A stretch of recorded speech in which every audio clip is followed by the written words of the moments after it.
मौसम में लगातार जारी उठापटक ने किसानों की चिंता को बढ़ा दिया है। पिछले दिनों जहां तापमान में हुई बढ़ोतरी के कारण गेहूं की फसल की ग्रोथ के लिए ये मौसम अनुकूल नहीं माना जा रहा था, वहीं पिछले 2 दिनों से चल रही तेज हवाओं से क्षेत्र के कई गांवों में फसल खेतों में बिछ जाने के कारण फसल की गुणवत्ता प्रभावित होगी, जिससे किसानों को इस बार मौसम की मार का सामना करना पड़ रहा है। वहीं कृषि विकास अधिकारी के अनुसार पिछले दिनों मौसम में अचानक आई गर्मी के कारण गेहूं की पैदावार प्रभावित होने का अंदेशा है, क्योंकि इससे गेहूं के जो दाने बनने थे उन पर असर पड़ने की संभावना है। वहीं उन्होंने माना कि तेज हवाओं के कारण जो फसल खेतों में बिछ गई है उसके उत्पादन के साथ गुणवत्ता प्रभावित होगी। उन्होंने किसानों को सलाह देते हुए कहा कि किसान मौसम के अनुसार ही खेतों में सिंचाई करे, अगर हवा तेज है तो उस दिन सिंचाई करने से बचे।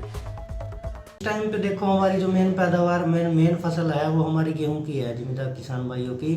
तो उसमें ऐसा है कि जैसे बीच में मौसम में काफ़ी गर्मी रही है, उससे हमारी जो गेहूं की पैदावार है उस पर फ़र्क पड़ने की संभावना है, क्योंकि जो बीच में एकदम से वातावरण के अंदर गर्मी हुई है उससे जो हमारा गेहूं के दाने बनने हैं उस पर इफ़ेक्ट पड़ेगा, वो कमज़ोर होने की संभावना है।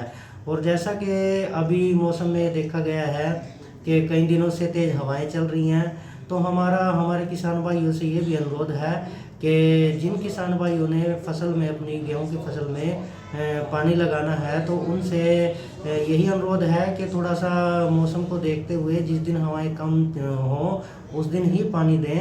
अदरवाइज ऐसा देखा गया है कि जैसे कुछ जिम्मेदार भाइयों ने तेज़ हवाओं के चलते हुए या उससे एक दिन पहले पानी अपनी फसल को लगा दिया है, तो उनकी जो गेहूं की फसल है वो गिर भी चुकी है। लेकिन इस टाइम पे जो ये नुकसान है अभी बहुत कम है, कहीं कहीं देखने को मिला है जो गेहूं की फसल है जो गिरी हुई है।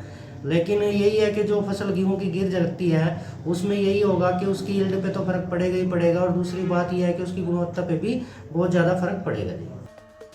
आपको बता दें कि पिछले कुछ दिनों से तापमान में काफी बढ़ोतरी हो गई थी। आमतौर पर फरवरी के महीने में इन दिनों तापमान में कभी इतनी बढ़ोतरी नहीं होती। 3-4 दिन पहले तक जिला यमुनानगर का अधिकतम तापमान 25 डिग्री सेल्सियस तक पहुंच गया था, जो गेहूं की फसल के लिए बिल्कुल भी ठीक नहीं था। पंजाब केसरी टीवी के लिए यमुनानगर से तिलक भारद्वाज की रिपोर्ट।